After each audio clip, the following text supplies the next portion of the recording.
네, 여러분 반갑습니다. 오늘은 앞서 말씀드린 대로 카르마적인 인연, 치유적 관계, 소울메이트, 또 나아가서 쌍둥이 영혼, 트윈 플레임까지 한번 이야기해 보려고 합니다. 자, 먼저 오늘 같이 제가 말씀과 곁들여서 나눠드릴 책은 예수와 채널링이라는 채널링 책입니다. 먼저 우리 대부분이 이 현생에서 만나게 되는 카르마적 인연, 어변에 대해서 공유를 해드리겠습니다. 어변이란 전생에 서로에 대해 강렬한 감정을 경험하면서 알고 지낸 사람들 사이의 인간관계를 말합니다. 어변, 즉 카르마적 관계의 특징은 두 사람이 서로에 대해서 죄책감, 두려움, 의존, 질투, 분노 등과 같은 맺힌 감정을 품고 있다는 데 있습니다. 이 풀리지 않는 감정적 부하 때문에 그들은 다른 생에서도 서로 끌림을 느끼게 됩니다. 이런 감정체들이 계속해서 풀리지 않으면 또 다음 생에서 만나서 풀 기회를 갖게 되는 거죠. 이러한 일은 짧은 기간에 동일한 문제를 재창조함으로써 일어납니다.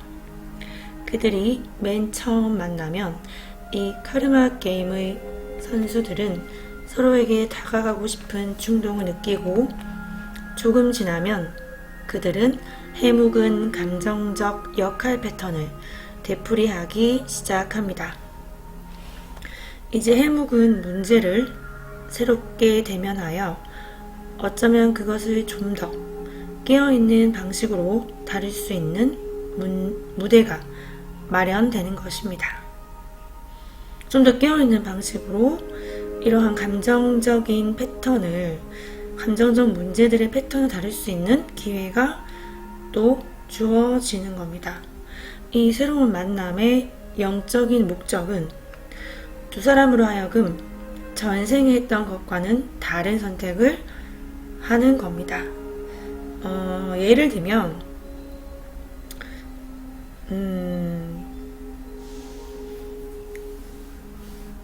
연인이었다면 다음 생에서는 또 부모 자식으로 만나기도 하고 또 어떤 역할이 바뀌기도 하고 그렇게 조금 다양하게 다른 선택으로 태어나서 만난다는 겁니다. 만났을 때 상대방이 정말 신기할 정도로 너무나 친숙하게 느껴지고 여러분은 이 카르마적인 만남을 알아차릴 수가 있기도 합니다. 함께 하면서 서로를 발견해 가고 싶은 충동을 억누를 수 없게 만드는 서로 간의 이끌림도 아주 흔합니다. 기회가 주어지면 이 강한 이끌림은 깊은 애정관계나 깊은 정사로 발전합니다. 그 감정적 경험이 너무나 강렬하면 여러분은 자신이 드디어 영혼의 짝을 소울메이트나 트윈 플레임 같은 영혼의 짝을 만났다고 생각을 합니다. 하지만 겉보기와 같지 않게 그런 인간관계는 언제나 조만간 표면에 떠오르게 될 문제를 안고 있습니다. 두 사람은 보통 힘이나 통제, 서로를 좀 더 내 뜻대로 하려고 하는 그런 부분 또는 의존, 서로에게 기대는 의존하는 것 등을 주제로 하는 심리적 갈등에 휘말리게 됩니다. 그리고 잠재의식 속에서는 전생에서도 이렇게 비슷한 상황들이 이미 있었다는 것을 알고 있는 비극을 다시 또 되풀이하는 겁니다. 자, 그래서 그들은 전생의 연인이었을 수도 있고 부모 자식이었을 수도 있고 친구였을 수도 있고 그렇게 다른 종류의 다양한 관계를 맺었을 수 있습니다. 이렇게 우리가 해소할 만한 기회들을 계속 갖는다는 겁니다. 자, 그런데 그들은 언제나 불신이나 행위, 힘의 남용, 상반된 성향, 너무 극단적인 애정 등으로 인해서 서로의 깊은 상처를 건드립니다. 그들 사이에는 깊은 흉터, 감정적 트라우마를 남긴 깊은 만남이 있었습니다. 그래서 그들이 서로 새로운 생에서 다시 만나게 될 때 그토록 강렬한 끌림이나 밀어냄이 작용하는 겁니다. 에너지가 얽힌 모든 영혼에게 줄 영적인 권고는 서로를 놓아보내고 각자 자유롭고 독자적인 존재가 되라는 겁니다. 자, 그래서 이런 치유적 관계가 아닌 파괴적 관계는 우리가 만남의 기본적인 목적이 대부분 상대방을 놓아보내는데 성공하는 것이 사실 영적인 목표입니다. 한두 번의 전생만으로 해결할 수 없었던 이것을 이제는 사랑 속에서 서로를 증오하거나 원망하는 그런 어떤 이별이 아닌 사랑 속에서 서로를 존중하고 놓아보낼 수 있는 또 다른 기회를 가진 겁니다. 자신이 많은 고통과 슬픔을 일으키는 강렬한 감정으로 물든 관계를 맺고 있으면서 거기에서 벗어나거나 헤어나지 못하고 있다면 상대방 곁에 머물러 있도록 여러분이 강요하는 것은 아무것도 없다는 사실을 깨닫기 바랍니다. 그리고 그 강렬한 감정은 서로 간의 깊은 사랑보다는 고통을 암시한다는 사실도 깨달아야 합니다. 사랑의 에너지는 본질적으로 평온하고 경쾌하며 영감을 줍니다. 자, 여러분이 지금 맺고 있는 관계가 나에게 평온하고 영감을 주고 경쾌하고 또 상대에게 바라는 것이 없고 서로를 성장시키는 관계인지 아니면 반복되는 패턴으로 인해서 어떤 고통체를 일으키는 관계인지 한번 생각해보고 돌아볼 필요가 있겠죠. 자, 그래서 결론적으로는 내 내면의 상처를 돌보는 것만이 우리의 유일한 일이며 유일한 과제입니다. 오로지 우리는 우리 자신에게만 책임이 있습니다. 왜냐하면 인간관계의 중요한 함정인데요. 우리가 상대방에게는 책임이 없고 상대방도 우리에게는 책임이 없습니다. 우리의 문제에 대한 해결책은 상대방이 아닌 바로 나에게 있는 것이고 우리는 가끔 상대방의 내면의 감정적 상처 그것과 너무 긴밀하게 연결되어 그 아이를 꼭 구해줘야만 할 것 같이 느낍니다. 그래서 우리가 어떤 무력감이나 피해의식을 느끼면서도 또는 통제 욕구를 느끼면서도 쉽게 놓아버리지 못하며 이 관계를 끌어간다는 겁니다. 다음으로는 치유적인 관계. 치유적인 관계는 서로가 서로를 변화시키려 하지 않고 있는 그대로 그저 존중해 줍니다.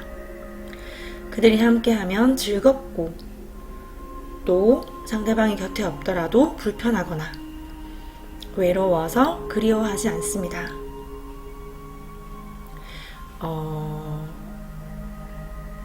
가장 중요한 것은 그 사람을 이해해주고 지원해주고 용기를 서로 북돋아줍니다. 그 안에는 자유와 평화가 있습니다. 그러니까 서로 있는 그대로를 존중해주고 바람 없이 사랑해주고 그 안에 서로 간의 평화로움과 자유로움이 있는 것이고 집착이나 소유욕으로부터 거리가 먼 사람이기에 완전히 자유로울 수는 없겠지만 그래도 치유적 관계는 비교적 서로에게 자유를 주고 서로에게 대가 없는 바램 없는 그런 무조건적인 사랑에 가까운 사랑을 준다는 겁니다. 자, 그래서 치유적 관계 역시 서로가 한두 번의 전생에서 서로 알았던 사이였을 수도 있습니다. 하지만 이 경우에는 앞서 이야기한 것과 같은 카르마적 감정적인 짐이 없습니다. 두 영혼은 전생에 본질적으로 서로 고무하고 지원해주는 그런 어떤 아주 서로에게 성장을 주는 교류를 가졌을 수가 있습니다.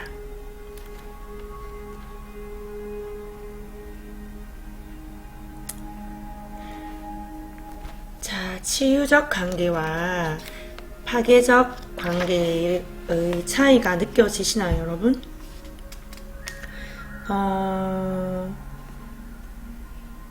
자, 가장 핵심적으로 말씀을 드리면 치유적 관계는 서로를 변화시키려 하지 않고 있는 그대로를 존중해주고 사랑해주고 상대방과 나 자신에게 자유를 줍니다. 하지만 파괴적 관계는 어떤 통제 욕구 그리고 피해자 의식 또는 서로의 어떤 감정적인 다방면의 감정적 고통체들을 불러일으킬 수가 있는 거죠. 죄책감, 두려움, 의존성, 질투, 화 같은 어떤 그런 다양한 감정을 무의식적으로 품고 있는 겁니다. 특히나 의존성, 그리고 집착하는 마음, 그리고 소유욕 그런 것들도 해당이 됩니다. 이런 고통과 슬픔을 일으키는 강렬한 감정으로 물든 관계는 사실 헤어나와서 서로에게 자유를 주는 것이 가장 서로에게 좋다고 말씀을 드렸습니다. 이러한 어떤 진정한 사랑의 본질은 평온함이고 영감적이며 경쾌하며 자유롭다. 자, 그래서 여기까지 카르마적 관계와 치유적 관계를 공유해드렸고요. 자, 다음은 소울메이트 트윈 플레임이라는 부분에서 우리는 보통 소울메이트라는 개념에 대해서 특히 한국에서는 소울메이트 이렇게 얘기를 하면 단 하나뿐인 나의 영혼의 짝, 이 사람을 만나야 내가 완성이 된다 이렇게 잘못 알려진 경우가 많습니다. 소울메이트는 한 명이 아니라 많은 사람들 나를 성장시켜주는 다양한 인연들을 소울메이트라고 하고 그 소울메이트들이 있어야 내가 완성이 되고 그런 것이 아니라 삶에서 다양한 관계로 만나서 서로가 서로의 성장을 돕고 또 인연이 닿으면 헤어지기도 하고 그런 많은 소울메이트가 있고요. 그리고 여기 쌍둥이 영혼이라고 말씀드린 트윈 플레임, 우리나라에는 잘 알려지지 않은 쌍둥이 불꽃, 이것이 바로 하나뿐이 없는 내 영혼이 둘로 나뉜 그런 나뉘어 육화된 존재인데 쌍둥이 영혼은 모든 사람이 다 갖고 태어나는 것은 아니고 보통 오래된 영혼이 이렇게 쌍둥이 영혼이 있다고 하죠. 근데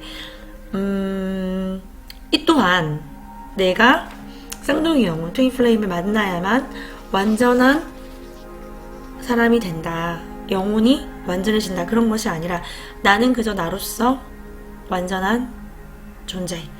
그는 그냥 그로서 완전한 존재. 트윈 플레임이 결합이 되더라도 되지 않더라도 있는 그대로 온전한 겁니다. 자, 그렇다면 왜 쌍둥이 영혼 트윈 플레임이 그 많은 채널링 책과 영상책에서 계속 언급이 되는지 자, 예서 채널링이 나오는 부분을 공유해 드리겠습니다. 여러분은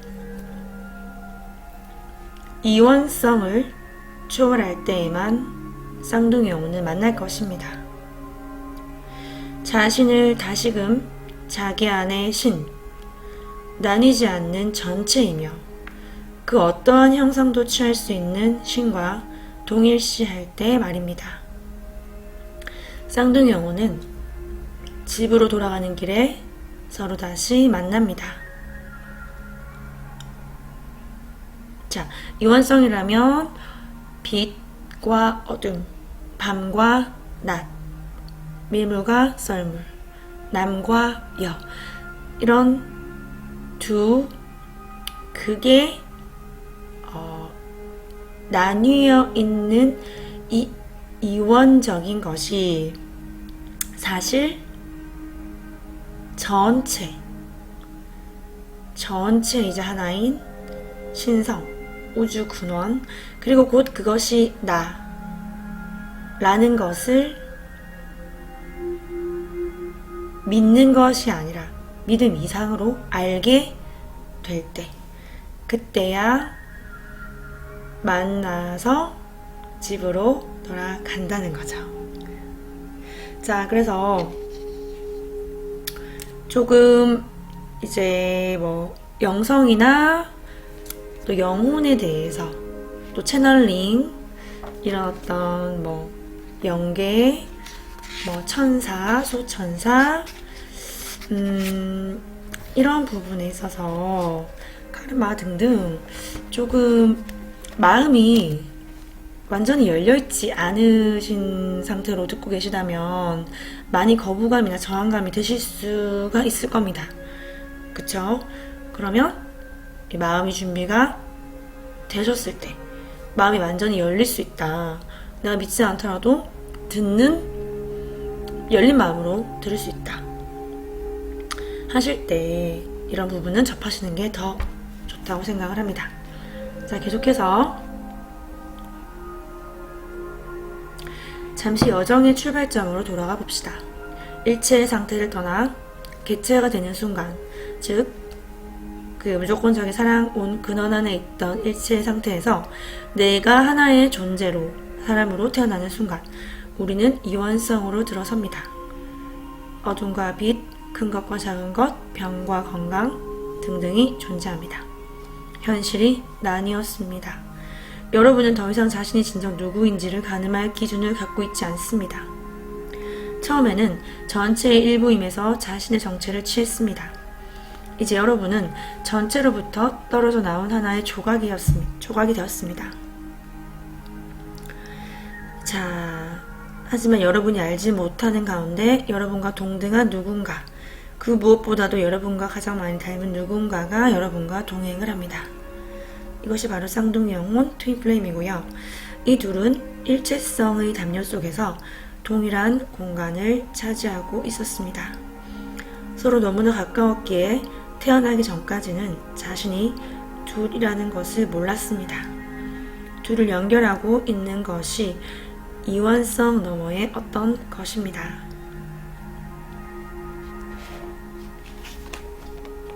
이원성은 모든 산봉우리와 계곡을 다 거치고 나면 자신의 쌍둥이 영혼을 조우하는 순간이 옵니다.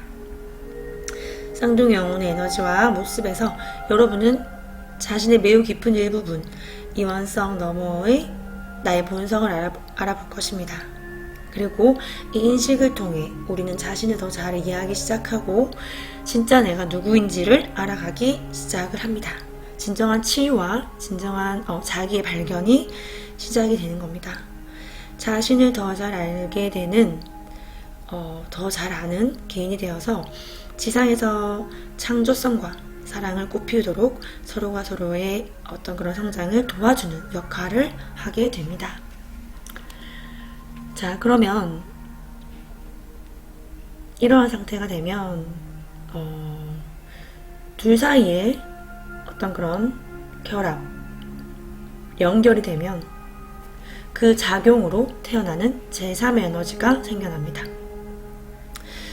더 큰 규모에서 일체성에 대한 자각이 높아지도록 더욱더 도와주게 됩니다. 사랑과 일체성의 에너지가 지구에 닻을 내리게 하고자 하는 영감을 느끼게 됩니다. 쌍둥이 영혼의 사랑은 한 개체가 되는 것과 하나가 되는 것 사이에 징검다리를 놓아줍니다. 쌍둥이 영혼은 서로 사이에 깊은 내면의 유대가 있지만 그것이 그들이 각각 그 자체로서 완전한 통일체라는 사실을 바꾸지는 않습니다. 네, 그래서 우리 모두는 나 하나 자체로서 그저 완전한 존재임을 먼저 깨달아야 하겠습니다. 네, 오늘도 순간순간 나를 지켜보는 관찰자의 자리에서 평온하시기를 기원하겠습니다.